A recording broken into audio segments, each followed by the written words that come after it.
we as Americans have the capacity now, as we've had in the past, to do whatever needs to be done to preserve this last and greatest bastion of freedom. Government is not the solution to our problem. Government is the problem.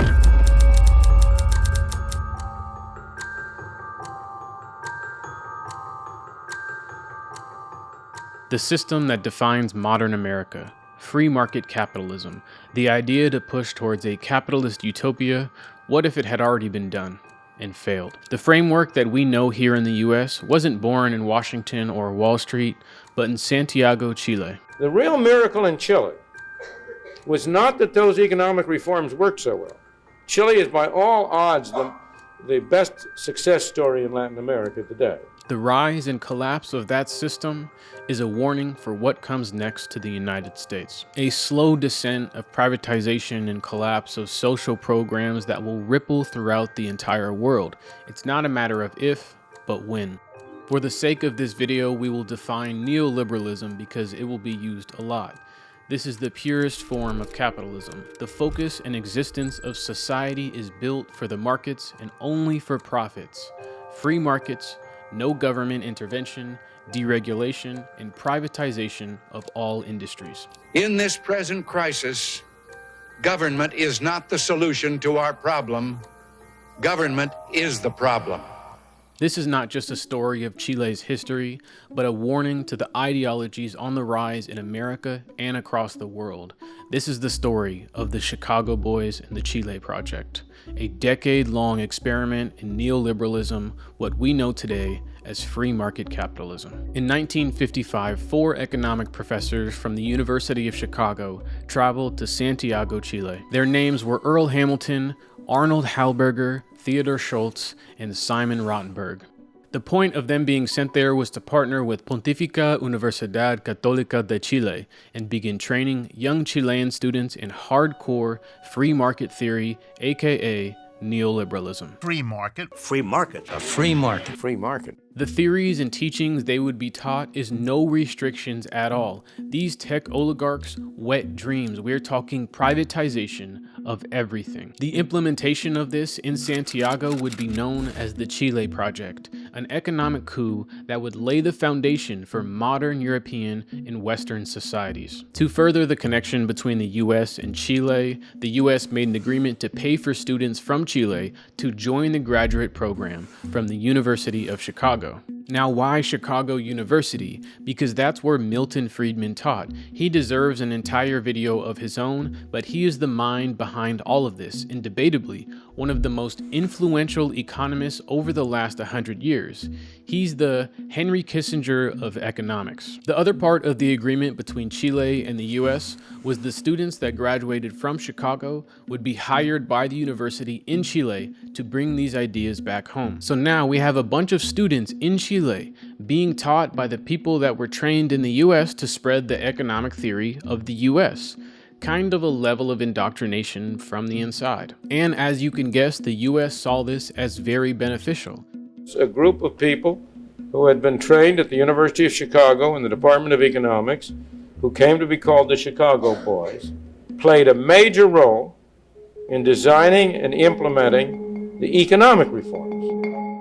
And the first wave of students arrived in Chicago in 1956. The most prominent students were Sergio de Castro, who would go on to become Pinochet's finance minister and the architect of Chile's economy. Miguel Cast, who was a German-born naturalized Chilean citizen. His father was a lieutenant in Nazi Germany who escaped from American custody and fled to Chile. Somehow, his son would come back to the US and study to become a part of this program. His role was privatizing welfare programs. Remember his name. He is very important for the future. Miguel Cast. Rolf Luders, who oversaw massive financial sector deregulation.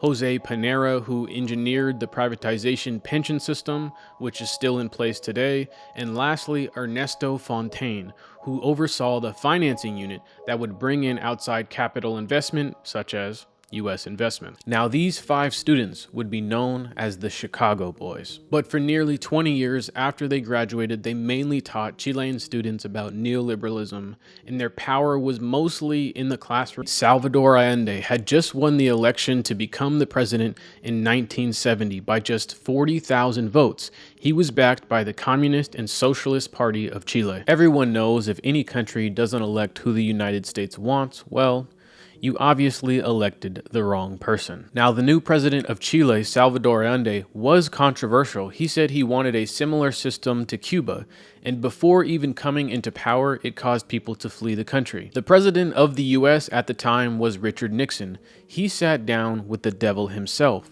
Henry Kissinger, to figure out what was their next move because they were freaking out about South America. They thought a socialist alliance between Chile and Cuba could cause problems and spread throughout Latin America. So what did they do? They came up with Operation Fubel, which was to crumble the Chilean economy and use political and psychological warfare tactics. There are some notes from that meeting, and what they said was they want to make the Chilean economy scream. The first attempt from Operation Fubel was the CIA giving weapons such as submachine guns to a group of civilians the day after Allende was elected. The CIA didn't even think this was going to work and it was going to fail, and it did. They would go on to try and kidnap different officials, but not only did these fail miserably, it pushed the Chilean people to become even stronger supporters of Allende. Mr. President, recent congressional testimony has indicated that the CIA, under the direction of a committee headed by Dr. Kissinger, attempted to destabilize the government of Chile under former President Allende.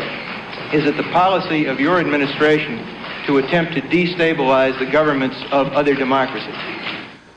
After many failed attempts, Henry Kissinger would send a letter to top U.S. government officials saying this: "The election of Allende as president of Chile poses for us one of the most serious challenges ever faced in this hemisphere. The consolidation of Allende's power in Chile would pose some very serious threats to our interest and position in the hemisphere, and would affect developments and our relations to them elsewhere in the world. Chile would probably become a leader of opposition to us in the inter-American system, a source of disruption in the hemisphere, and a focal point of support for subversion in the rest of Latin America." It was safe to say at this point that the US was going to do anything in their power to erase the leadership from Chile. And one of the main reasons they wanted to get rid of him is because he said he wanted the US to stop exploiting Chile. When Allende came into power, he began removing the US from the Chilean copper mines and said, "We aren't going to pay you anymore." And to the US, that's about on par with assassinating the American president. Allende helped create the first form of universal healthcare, along with being one of the most advanced healthcare systems in the Western Hemisphere. During his years as president, he dropped unemployment to 3.5%, the lowest that it's been since. He had some successes in his first year and a half or so, but not enough to push back against the US. One of the most important things he did was privatize the copper mines, and this policy would stay partially in place until today. 70% of Chile's copper is being mined by private companies, but this policy would save the country multiple times long after Allende's gone. No tengo otra alternativa. Solo acribillándome a balazos podrán impedirme voluntad que hacer cumplir el programa del pueblo. In June of 1973, a coup was attempted from a wing of the armed regiment, but was stopped by a loyal unit of the army, and there was an important person in this loyal unit, and his name was Augusto Pinochet. Thanks to Pinochet, Allende would live to fight another day, but Chile was torn and the economy wasn't doing well, but it wasn't because of socialism. It was because Allende didn't have policies set in place when he came into power, and many have argued that Allende never expected to win in 1970. Fidel Castro of Cuba said it best on why the Allende government failed. He said Marxism is a revolution of production. Allende's was a revolution of consumption. The reason he said this is because Allende started printing money for people to consume, but didn't lay the groundwork to increase production to keep up with the demand. The divide in Chile grew larger and larger. Labor unions and newspapers funded by the CIA was also not helping Allende, but there was still undeniable proof that he lacked in policy. And in the background, while all of this is happening, The Chicago boys were writing in newspapers and putting out economic ideas criticizing the Chilean government. It was becoming alarmingly aware that things were not going well, and the Chilean government knew a coup was coming and were waiting for that day. On September 11th, 1973, the day had come. The loyal military veteran Augusto Pinochet that once saved Allende was now leading the charge to overthrow the Chilean government.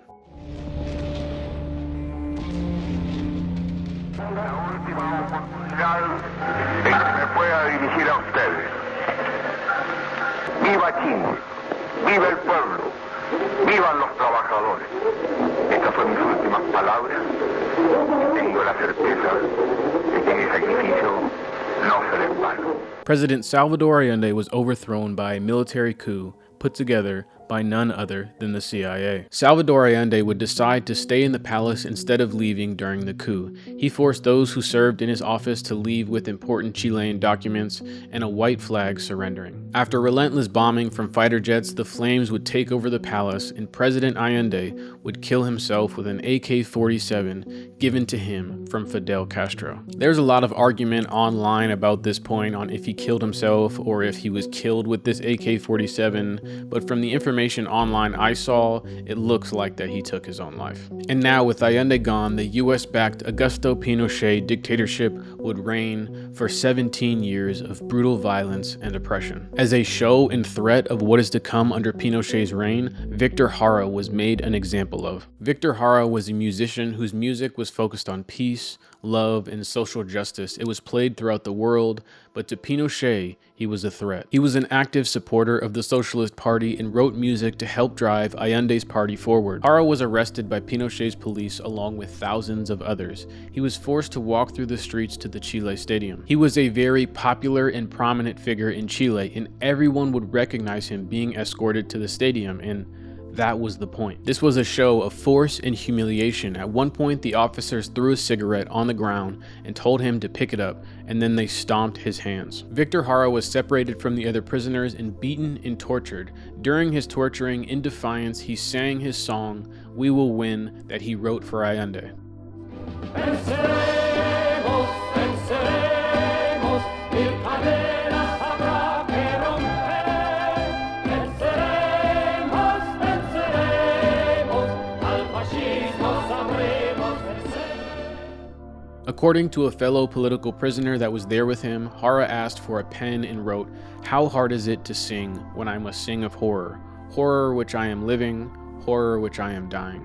When I read and write about these sort of things, I try to put myself in their shoes, and I can't even imagine or fathom what they were feeling because they probably knew what was coming. That same day Jara wrote that note, he was shot in the head and then shot 40 times with a machine gun, and they hung his body at the entrance to the stadium. A clear message to all of Chile. In the weeks that followed Pinochet's rise to power, the Chicago boys delivered a 500-page economic blueprint to the junta, the new government of Chile. It was called the BRIC.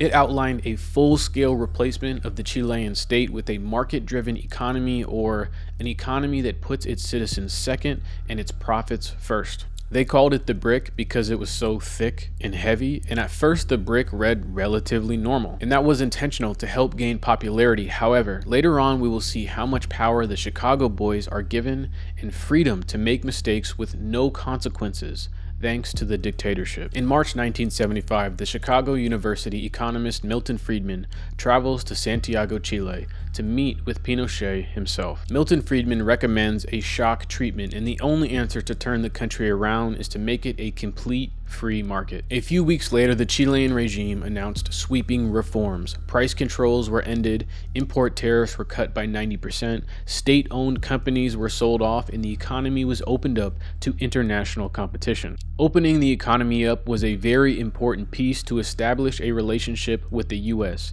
and lastly, the peso was tied to the US dollar. This would change everything with how the Chilean economy worked. Public services, including pensions, healthcare, and schools, were turned into private markets. And this is where the Chicago boys really stepped in. Jose Pinero replaced state pensions with individual saving accounts. Miguel Cast pushed for targeted social aid rather than universal programs. Sergio de Castro embraced the most extreme forms of market liberalization, involving massive firings of public officials. This would begin eliminating public sectors of the government and privatizing everything, and it would lay off thousands of people. Now, this is very similar to 2025 American fiscal policy, and we are seeing a lot of these things happening in our government right now. And we will see throughout the years how these programs in Chile ended up and how the US and other Western countries talked about them.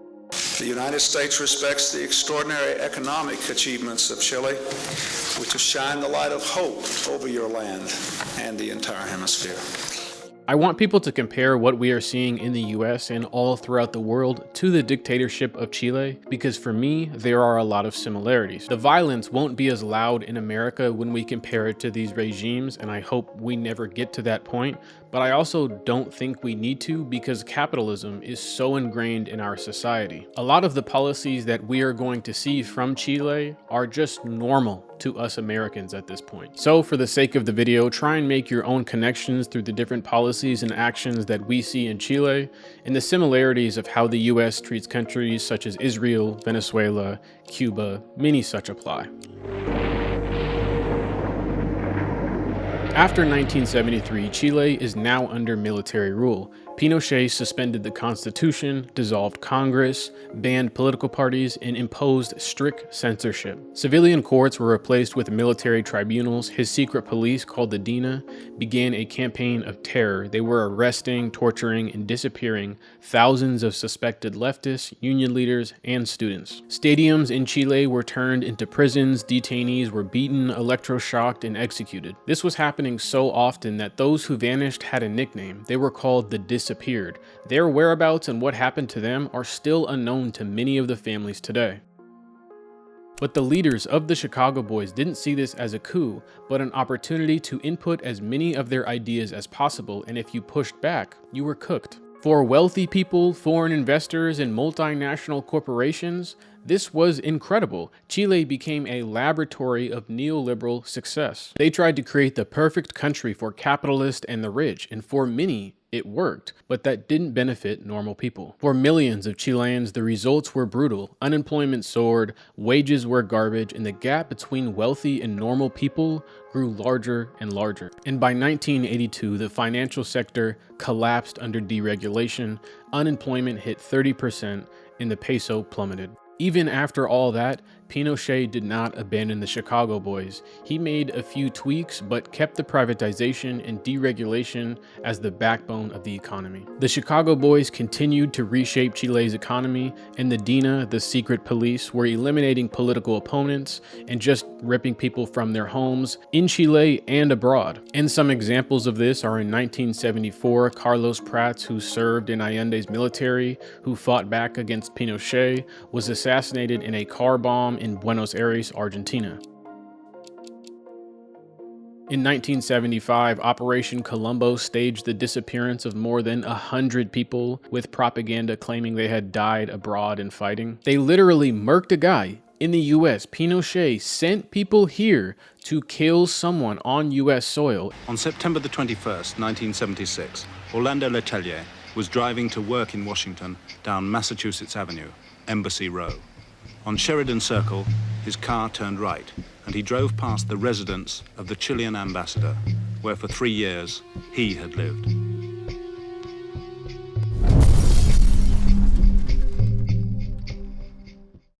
The president at the time, Jimmy Carter, acted like he was mad, but no one was actually punished. Now, all of these little side quests were a part of a larger CIA operation called Operation Condor.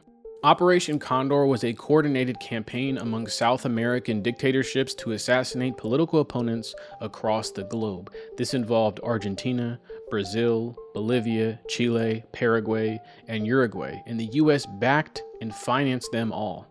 The campaign, known as Operation Condor, involved military dictatorships in Argentina, Bolivia, Brazil, Chile, Paraguay, Peru, and Uruguay. They worked together to track down and kidnap and kill people they labeled as terrorists, leftist activists, labor organizers, students, priests, journalists, guerrilla fighters, and their families. The campaign was launched by Chilean dictator Augusto Pinochet, and evidence shows the CIA and former Secretary of State Henry Kissinger were complicit from its outset. At least 25 military generals are facing charges, and more than 500 witnesses are expected to testify during the trial. In Chile, however, by the late 1980s, the violence and civil unrest was becoming too loud and Pinochet's control was slowly slipping away. But the real problem was international pressure. To the surprise of many, 55% of Chileans voted no.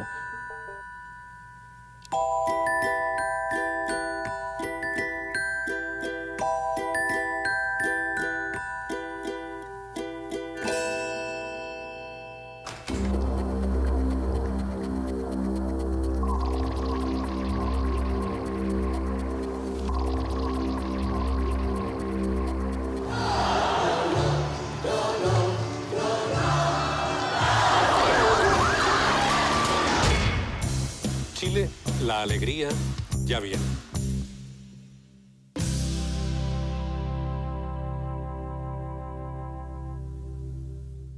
This was considered a surprise because so many parts of the world considered Pinochet a leader of capitalism in bringing wealth to his country. ¿Juráis o prometéis desempeñar fielmente el cargo de presidente de la República, conservar la independencia a la nación y guardar y hacer guardar la Constitución y las leyes? Sí, juro. So in 1990, a version of democracy returned to Chile. Pinochet, however, shielded himself with immunity and remained commander-in-chief until 1998, so he never really got any punishment. What exactly was he shielded from? His 17-year rule, where there was over 3,000 executions and disappearances and over 35,000 cases of torture. Pinochet would pretty much live his life as a free man, and he died in 2006 without ever being fully convicted of these crimes. Now here's the thing though, the Chicago Boys' policies didn't die, and they lived on long after Pinochet's reign. We can see the effects of the Chicago Boys' policies because their model and structure for neoliberal reforms went worldwide, and that includes the United States. This system they created was called the 7 Modernizations. It included labor laws, pensions, health services, agriculture, education, judicial system, and regional decentralization. Labor law changed to give more power to companies, and unions were stripped of any power. Large unions that would negotiate on behalf of thousands of workers would be made illegal, and this would once again put power into the companies. If you wanted to strike against a company, it was not an option. There was no right. You would be fired and replaced immediately. The reason behind these changes was to pin workers against each other, and any negotiations that you made with management was always in a one-on-one setting, and it was made to isolate the workers. This was an easy way to make any large resistance towards a company impossible. Chilean workers are required to put a set percentage of their pay in one of these so-called AFPs. Because job insecurity for the working class is job security for the ruling class. Social Security, which was originally state-run, was dismantled, and in place came a for-profit private individual retirement accounts. Each worker was left to fund their own future and retirements with zero guarantee, while these private retirement accounts were taking a percentage. This was framed as a freedom of choice, claiming there was options to choose from, but it was a bunch that sucked, and it made it harder to pin down one for better results. This is like trying to pick a streaming service, and they all suck. This new system would only end up producing 25% of what the original state-owned Social Security system was producing. So in the old system, if people were making $100 for retirement, now they were only making $25, but at least a bunch of private companies were making some money now, right?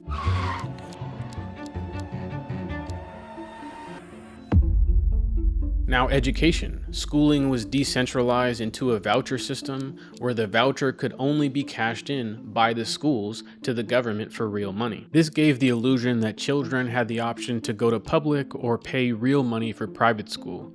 But what it did was create a system where wealthy families would send their kids to private schools with better facilities, more programs, and more opportunity, while public schools severely declined. Teacher movements were disbanded and any focus towards education became strictly about profits. The healthcare system was split in two, just like education. There was a public system and a private system. The public healthcare systems were underfunded and understaffed, and the private health insurance companies were raking in the money. And we know that system very well in the United States. This two-party healthcare system essentially erased the idea of public healthcare being a universal right, because the wealthy, the ones controlling the country, had great healthcare because they could afford it. Regional decentralization was them shifting power away from the central government and giving it to the cities. The reason they did this was so that no large political movement could go after an entire entity, meaning every city had to make choices on their own. If low income or working class were suffering, it didn't matter because the wealthy ruled everything and the working class's only focus was to escape their community. The Chicago boys wanted to create a mentality of where it was every person for themselves, and they were succeeding at doing that. Agriculture protections were dismantled, absolutely crushing local farmers, and they got priced out because of deregulation. And even the justice system was reformed to protect the elites and the ruling class. Every system was severed, and put in place of that was the idea of competition, where only the wealthy survived. Any resistance against this system would be met with violence at first through heavy policing of a corrupt regime, but later, violence would be built into the system through oppression of the poor and working class. Future leaders of the country changed nothing about the economic structure, mainly because Pinochet was where all the blame was focused on, so the Chicago boys just kept running the economy from the background. This is exactly how US politics work. We blame front-facing members such as the president or people we see often, while policymakers go completely unnoticed or talked about. So now in Chile, we have the Chicago boys' neoliberalism and democracy paired together to show what it can really do. And for 20 years, the model seemed to work. Chile's poverty rate fell from 53% in 1987 to 6% in 2017. Chile's economy tripled in size, and by 2002, Chile had the highest income in Latin America. They were dominating in South America in terms of economic standards, and Western countries from around the world would look to them as an example on how to turn a country around. They even gave Chile a nickname. They called it the Latin America Tiger, basically meaning its economy was rising just as quickly as East Asian countries. So now we have supposed democracy and neoliberalism together, and we are going to hear a lot of things that sound familiar to us. College became 6 times more common for the Chilean people, but students were taking on debt from banks with a terrible job market and no way to pay off their debt. The banks didn't care because these loans were backed by the government. This is very familiar. However, this wouldn't last for very long. In 2006, hundreds of thousands of high school students that were called the Penguins would start protesting. They were pushing back because there was no future. There was a severe gap of wealth inequality and massive debt just to go to college. These high school students started making demands, and the demands grew, and so did the crowd. They wanted free public transportation, cancellation of student loan debt, the end of expensive university entrance fees, and the reform of the pension system and labor laws. A march demanding education reforms in Chile has descended into clashes and standoffs between students and police. Weapons of choice were mainly rocks, Molotov cocktails, and the occasional traffic light. They got over 600,000 students to march nationwide. They shut schools down, they occupied schools, and eventually the teachers would join in as well. The president at the time, Michelle Bachelet, eventually would concede and do some reforms, but left the core privatized education model intact. What would be called the Penguin Revolution was one of the first cracks in the neoliberalism democracy model of Chile. And after this uprising of students, it would never really calm down. The country was still struggling. So in 2011, students would be back protesting, and many others would join. Except this time, protests would become violent with millions of dollars in property damage, and fighting would go back and forth with the police. And now with more people and more on the line, the demands grew. They wanted to end gender discrimination, nationalize the copper mines, which we've heard of because that was Allende's idea back in the 1970s. The copper mines were one of Chile's most important sectors, and they also wanted to create a national health system. And these protests would keep working. This led to free education for about 60% of Chile and benefited some of the poorest families. Students and riot police using tanks and water cannons. The shocking scene was caught by a surveillance camera 2 years ago in the Chilean capital of Santiago. The conflict has since cooled, but the students say their demands remain. The rich people have a very good system, which allows them to get the best jobs, to get the best quality of life. They would also strengthen regulation on private universities, but keep in mind this was still capitalism, so the private universities still dominated and found ways around these regulations. And during all of this, in the background, the richest families in Chile were just getting richer and richer. Drug companies were coming together to raise prices on 200 different medications, and even large chicken companies were partnering to raise prices in the market. This shit was insane. No pun intended. In 2015, a case was brought against the toilet paper industry because they were agreeing to raise prices, and supermarkets would also end up being fined for being aware that this was all happening. Almost all of the cases that were brought on these companies were found guilty, and they were just fined with a slap on the wrist. Not one person was held accountable, and no executives from any company would do time. There was still a lot of people defending the neoliberal model, and they were making the claims that these companies were committing these crimes in bad faith, and they were just taking advantage of the system, and that didn't represent capitalism. But the people that were following along to the Chilean economy and understood this economic model said this was just the tip of the iceberg. It kept getting worse and worse. Politicians began to join the boards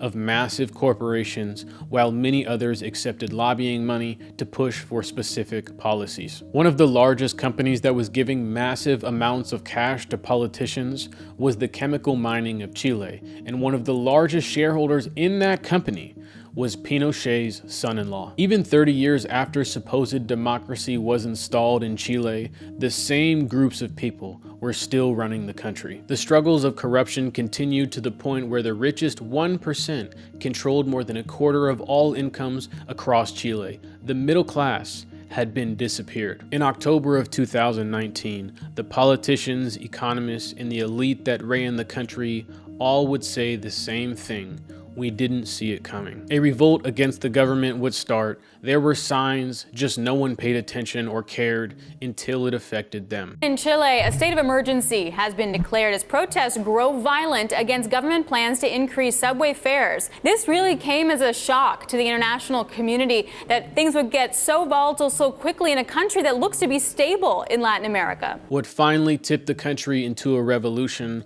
was a 30 peso raise in the metro fare, or 4 cents here in the US. Millions of people would take to the streets. Some were non-violent protests, but there were also protests that burned banks, businesses, churches, and looted supermarkets. Police started to crack down and became violent, which only sparked more outrage and drove more people to come out. The people marching were against the elites, corporate abuse, greed, for-profit schools, low pension, segregation, and the entire neoliberal model. Chileans, they do pay a lot for healthcare.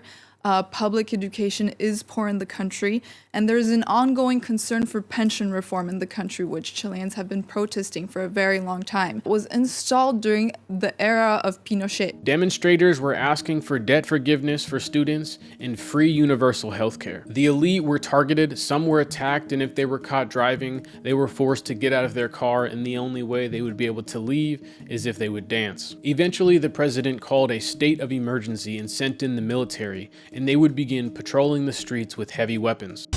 There have been more protests in Chile against President Sebastián Piñera Thousands of people have taken to the streets of Santiago after the president replaced 8 cabinet ministers. A total of 17 people have been killed during a week of riots and arson. It's estimated that Chilean businesses have lost $1.4 billion because of the protests. The military would claim the only reason they were out there was to protect the federal buildings. At this point, it didn't really matter why they were out there, because the last time the Chileans saw this type of force was under Pinochet, which would make more people take to the streets. Protesters carried signs saying, "It's not 30 pesos, it's 30 years." Along with signs that would say, "Neoliberalism was born in Chile and it will die in Chile." At this point, there was nowhere left for the government to go, and the largest cities were shut down. And if they continued to go this way, there would be a major economic collapse in Chile. So they signed an agreement for social peace and a new constitution on November 15th, 2019. Now at this point, the more I kept reading about what was happening in the stories in Chile, the more I was mind blown. The president in 2019 was President Sebastián Piñera.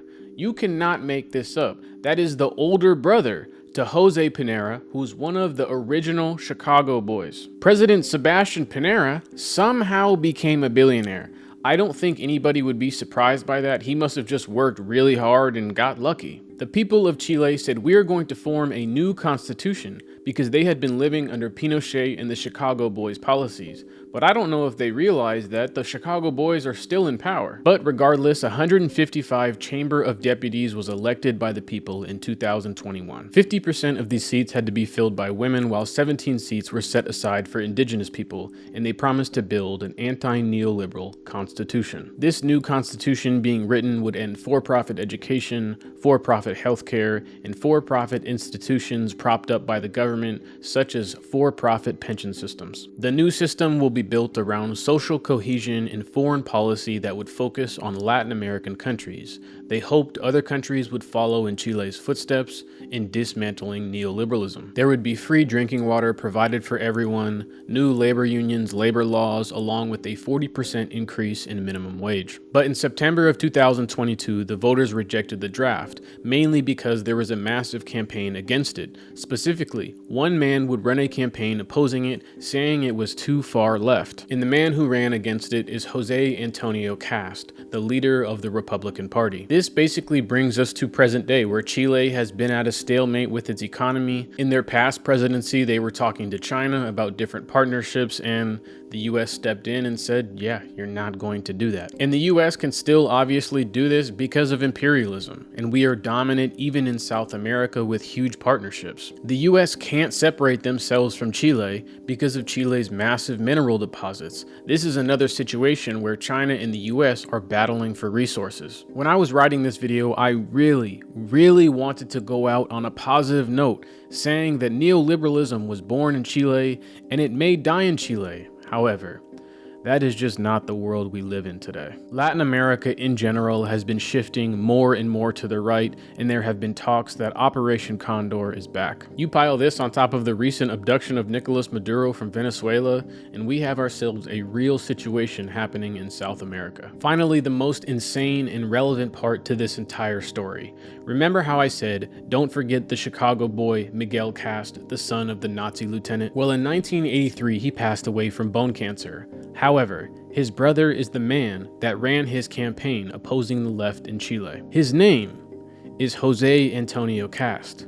Cast was just elected the president of Chile on December 15th of 2025. Jose Antonio Cast has won the Chilean presidential election in a landslide victory. Cast is set to become the country's most right-wing leader in Chile's 35 years of democracy. So the newly elected president of Chile is a brother of the Chicago boys. Cast ran on support to forgive convicts who were a part of the Pinochet government, including those that were convicted of human rights abuse. His campaign stances are less taxes, less government. It seems Milton Friedman's Frankenstein, the Chicago boys, can't be killed and is rising back to power with partnerships and funding from America.